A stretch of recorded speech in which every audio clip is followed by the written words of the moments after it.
एक चिड़िया की इन 6 बातों को अगर आप याद कर लेंगे तो आप जीवन में कभी धोखा नहीं खाएंगे। नमस्कार दोस्तों, स्वागत है आप सभी दर्शक भाइयों का पुनः हमारे चैनल सनातन साध में। प्रिय दोस्तों, आज की कहानी बहुत ही ज्ञानवर्धक है। बहुत समय पहले कंपिल देश में ब्रह्मदत्त नाम के राजा हुआ करते थे। उनके महल में पूजनीय नाम की एक चिड़िया रहती थी, जो राजा ब्रह्मदत्त के प्रेम और स्नेह के कारण उनकी सखी जैसी बन गई थी। राजा के महल में ही चिड़िया का घोंसला था। एक दिन राजा के घर एक पुत्र का जन्म हुआ और उसी समय चिड़िया ने भी एक अंडा दिया, जिससे एक बच्चा उत्पन्न हुआ। वह चिड़िया अपने बच्चे और राजा के बच्चे से समान प्रेम करती थी। जब भी चिड़िया घूमने जाती तो वह हमेशा 2 फल लेकर आती, एक अपने बच्चे के लिए और एक राजा के बच्चे के लिए। दोनों बच्चे उन फलों से प्रसन्न रहते थे।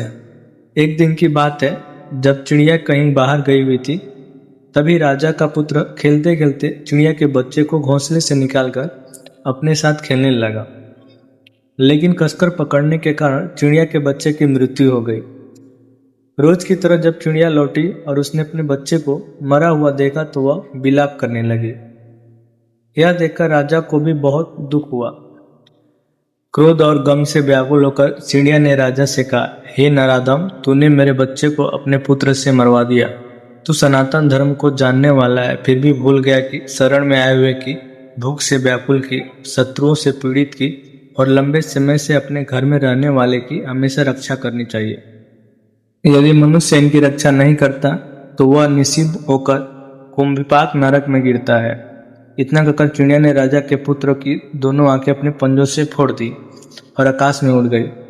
अपने पुत्र को अंधा देखकर राजा को बहुत दुख और क्रोध आया, परंतु उसने यह सोचकर अपने क्रोध को दबा लिया कि मेरा पुत्र तो केवल अंधा हुआ है, लेकिन इस चिड़िया ने तो अपना बच्चा खो दिया है। राजा ने चिड़िया को शांत स्वर में पुकारा, हे भैरू, तुमने जो किया वो उचित ही किया। अब शोक छोड़कर पहले की भांति हमारे घर में रहो। मैं चाहता हूं कि हमारा प्रेम हमेशा बना रहे।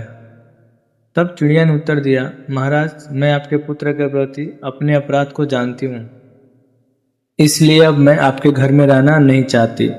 सुनो राजन, खोटा मित्र, बुरा देश, अन्यायी राजा, स्वार्थी बंधु बांधव, अवज्ञाकारी पुत्र, इन सबको दूर से ही त्याग देना चाहिए, क्योंकि खोटे मित्र से प्रेम नहीं मिलता, बुरी स्त्री से सुख नहीं मिलता, बुरे पुत्र से पिंडदान नहीं मिलता और बुरे राजा से न्याय नहीं मिल सकता। मित्र पर अंधा विश्वास नहीं करना चाहिए। बुरे देश में जीवन संभव नहीं है और खोटे राजा से सदा भय ही मिलता है। जो मनुष्य अपराधी पर विश्वास करता है वह दुर्बल और अनाथ के समान हो जाता है और लंबे समय तक जीवित नहीं रह पाता। अंधविश्वासी पर कभी भरोसा नहीं करना चाहिए, क्योंकि उसका विश्वास जड़ को भी काट डालता है। जो लोग राजा के सेवकों या वर्णशंकर लोगों पर विश्वास करते हैं वे अधिक दिन जीवित नहीं रहते। मनुष्य को शत्रु को जीवित नहीं छोड़ना चाहिए, क्योंकि जैसे अग्नि और रोग अगर थोड़े भी शेष रह जाएं तो बढ़ते हैं, वैसे ही शत्रु भी समय पाकर फिर उठ खड़े होते हैं।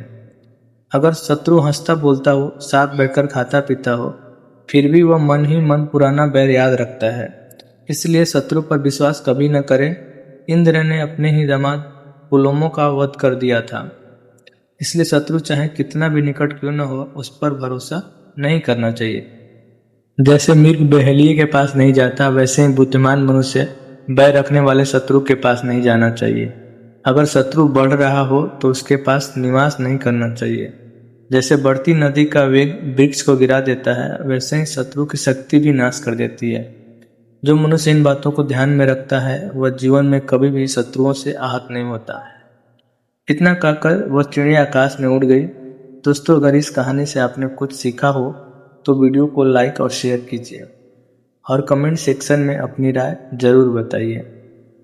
जय श्री कृष्णा, जय सिया राम।